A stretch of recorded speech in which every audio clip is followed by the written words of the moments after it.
नमः संस्कृता मित्रों, मैं पवन सर रोज की तरह आज आपके सामने जो व्यंजन संधि है, जो टॉपिक चल रहा है उसके अंतर्गत आज तीसरा रूप, उसका तीसरा भेद लेकर के आया हूं। जस्त संधि। क्या लेकर आया हूं?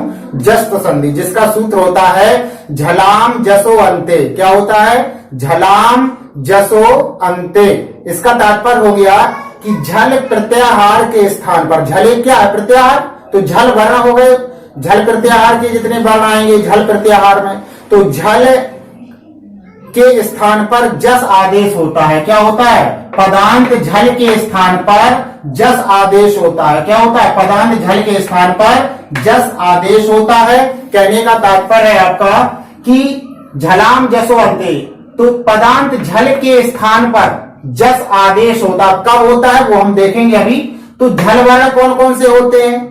झल वर्ण यानी कि प्रत्याहार जो आपने बनाए जाते हैं, जो माहेश्वर सूत्र है उसमें झल वर्ण कौन कौन से निकलेंगे? झा भा या वाले सूत्र से लेकर के झवाए के झा से लेकर के लास्ट बिल्कुल हल्के ला तक, हल्के ला से पहले जितने वर्ण हैं वो सब आपके क्या? झल वर्ण।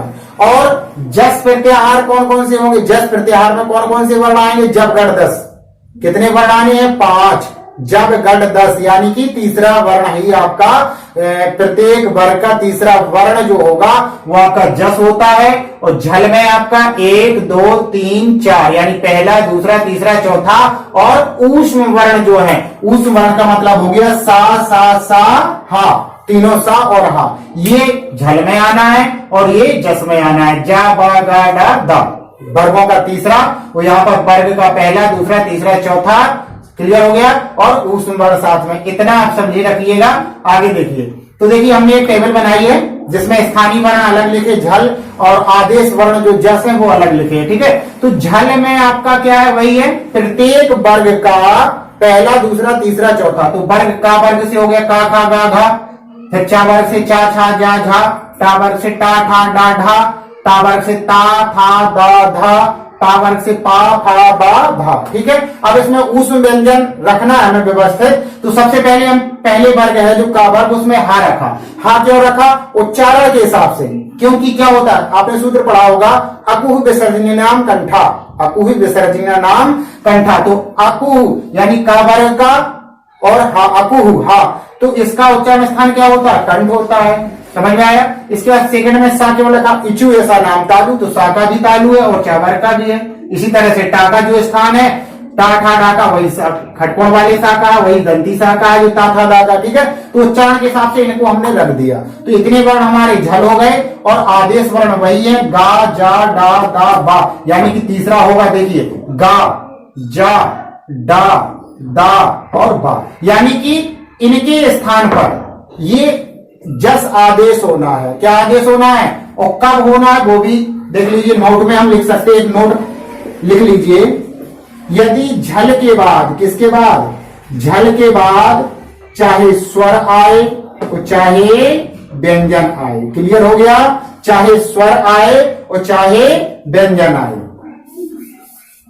तो नोट में आप लिख सकते हैं कि झल के बाद, किसके बाद? झल के बाद चाहे स्वर आए या फिर व्यंजन आए, बराबर में आपका क्या होगा? जस होता है। क्या होता है? जस हो जाता है। जस आदेश होना है जब गढ़ 10, यानी कि ये वाला जो सूत्र बैठ रहा है जा बा गा डा दा सा। अब इनका भी क्रम रखा गया है उच्चारण के हिसाब से, क्योंकि इस कॉलम का, इस वर्ग का गा ही तो तीसरा है ना, इस चा का तीसरा जा तो है ही।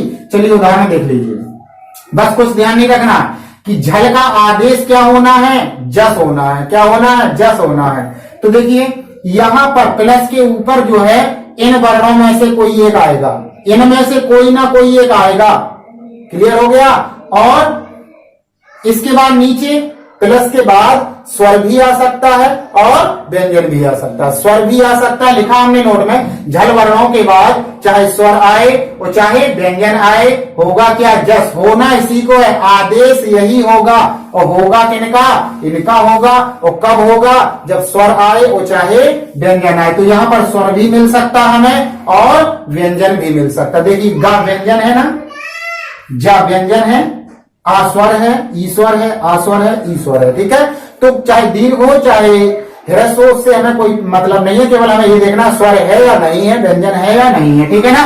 तो अब देखिए कुछ नहीं करना आपको, लिखा है बाक प्लस ईसा। क्या लिखा है? बाक प्लस है। हाँ, एक बात और ध्यान दे लीजिए कि जो जस्त संधि होती है वो दो तरह की होती है। जस्त संधि जो होती है, एक नोट और लगा सकते हैं, जो जस्त संधि होती है,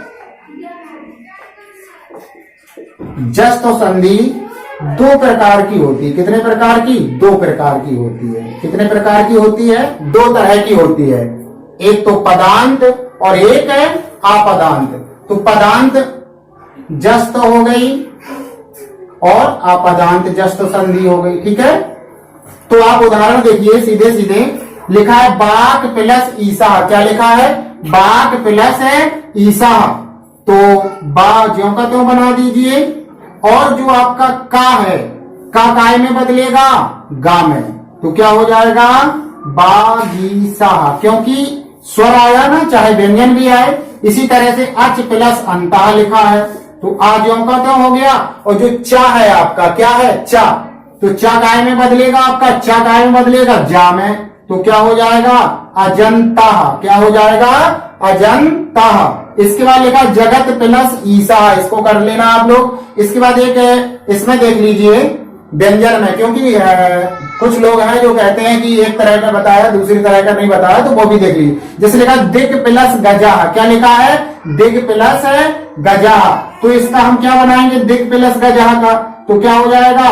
दी, और का क्या बनता है? गा बनेगा, आधा गा बना दीजिए, और गजा, दिग्गजा। क्या हो गया? दिग्गजा।